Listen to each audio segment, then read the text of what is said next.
প্রিয় দর্শক, এই রায়েরকাঠির জমিদার বাড়িতে এমন একটি শিবলিঙ্গ রয়েছে যেটি এশিয়া মহাদেশের দ্বিতীয় বৃহত্তম শিবলিঙ্গ।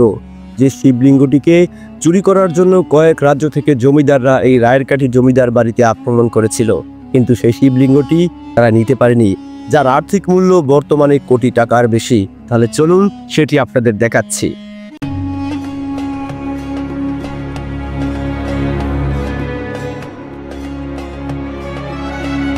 মুঘল সম্রাট শাসন আমলের সময় পিরোজপুর জেলার এই রায়েরকাঠিতে এই জমিদার বাড়িটির গোড়াপত্তন হয়। এই জমিদার বাড়ির জমিদার রুদ্রনারায়ণ রায় চৌধুরী সম্রাট শাহজাহান আমলে জমিদার ছিলেন পিরোজপুরের রায়েরকাঠির এই জমিদার বাড়ির। এই জমিদার বাড়ির জমিদার অত্যন্ত অত্যাচারী একজন রাজা ছিলেন বলে ইতিহাস থেকে জানা যায়। এই জমিদার বাড়ির সামনে থেকে নিম্নবর্ণের কোনো মানুষ, কোনো প্রজা, কোনো মুসলিম জনগণ এই জমিদার বাড়ির সামনে থেকে জুতা পায়ে হেঁটে যেতে পারত না।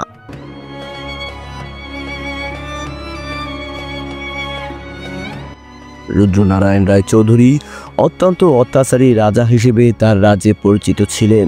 কথিত আছে রুদ্রনারায়ণ চৌধুরী 5 জন নিম্নবর্ণের হিন্দুদের মুন্ডু কেটে এখানে কালী মন্দির নির্মাণ করেছিলেন।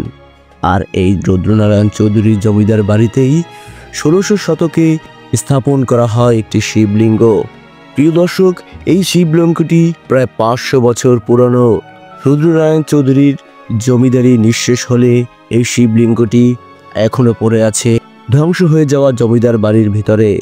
এখানের স্থানীয় সনাতন ধর্মাবলম্বীরা এই শিবলিঙ্গর পূজা দিয়ে থাকেন। সরকারি সহযোগিতায় মূল্যবান কোষ্ঠী পাথরের এই শিবলিঙ্গটিকে নিরাপত্তার সহিত এখানে রেখে দেওয়া হয়েছে।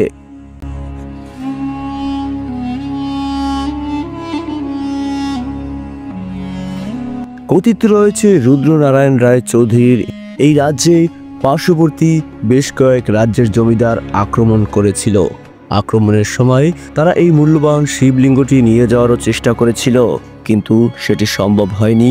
হাতির সুরের মাধ্যমে পেঁচিয়ে এই শিবলিঙ্গকে টেনে হিঁচড়ে নেওয়ার চেষ্টা করেছিল, কিঞ্চিৎ সরে গেলেও এই শিবলিঙ্গটিকে এখান থেকে ওঠানো সম্ভব হয়নি।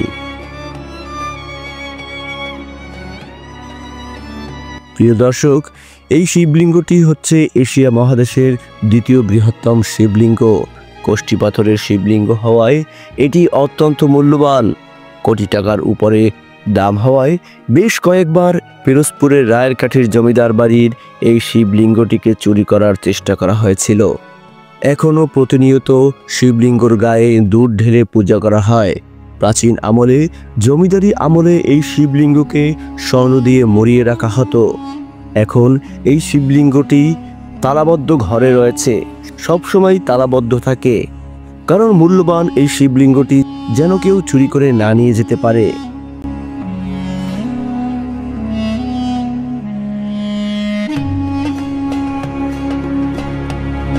কালের পরিক্রমায় রুদ্রনারায়ণ রায় চৌধুরীর জমিদারি প্রথা বিলীন হলেও এখনও ধ্বংসাবশেষ হিসেবে পড়ে রয়েছে পিরোজপুরের এই জমিদার বাড়িটি। এই জমিদার বাড়িতে মূল্যবান এই শিবলিঙ্গ সহ ধ্বংস হওয়া কালী মন্দির এবং রুদ্রনারায়ণ চৌধুরীর আবাসস্থল রয়েছে।